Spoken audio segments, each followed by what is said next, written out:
আসসালামু আলাইকুম। কেমন আছেন আপনারা? আলহামদুলিল্লাহ আমি ভালোই আছি।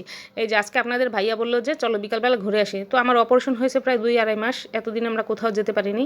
তো এই যে আমাদের বাসার সামনে থেকে আমরা রিক্সায় উঠলাম। এই বাসার সামনের এই মসজিদটার নাম হচ্ছে কদমতলা জামে মসজিদ। এই মসজিদটা বিশাল বড়। তো আমরা যখন এনএস রোডে উঠলাম তো দেখলাম যে আজকে রথের মেলা। তো আমি জানতাম না যে আজকে রথের মেলা। রিক্সা দিয়ে যাওয়ার পরে দেখি যে চারিদিকে প্রচণ্ড ভিড়। তো মেলাটা কালকে থেকে শুরু হবে। তারপর আজকে থেকে খুব মানুষজন বাইরে। তো মেলা কেনাকাটা করছে এবং রাস্তায় অনেক ভিড়। তো আমরা গেলাম, যাওয়ার পরে রিক্সা থামলো শিশির বেকারির সামনে। তো আমি জানতাম না যে আমরা ফুচকা খেতে যাচ্ছি। তো ফুচকা আমার খুবই ভালো লাগে। তো আপনাদের ভাইয়া সারপ্রাইজ দিল আমাকে। তারপর আমরা শিশির বেকারিতে ঢুকলাম। ঢোকার পর জিজ্ঞেস করলাম ফুচকা চটপটি আছে কিনা। বললো যে না, চটপটি নেই, শুধু ফুচকা আছে। তো কি আর করা, 2 প্লেট ফুচকা নিলাম। তো আপনাদের ভাইয়া বেশি ফুচকা পছন্দ করে না, ওনার পছন্দ কি বলে চটপটি, আর আমার পছন্দ ফুচকা। কিন্তু কি করব, তাই 2 প্লেট ফুচকা নিলাম। উনি মনে হয় 2-1টা খেলো আর বাকিগুলো আমিই খেলাম।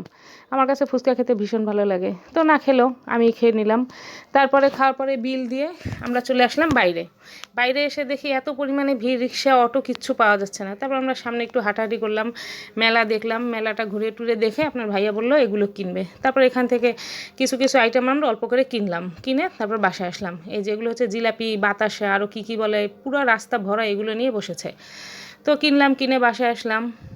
আজকের বিকালটা খুবই ভালো কাটলো। তো জানতাম না মেলা, জানলে প্রস্তুতি নিয়েই যেতাম। তারপর কি আর করা, ঘুরে টুরে আসলাম এবং প্রতি বছরই মেলাটা বসে আমাদের এখানে।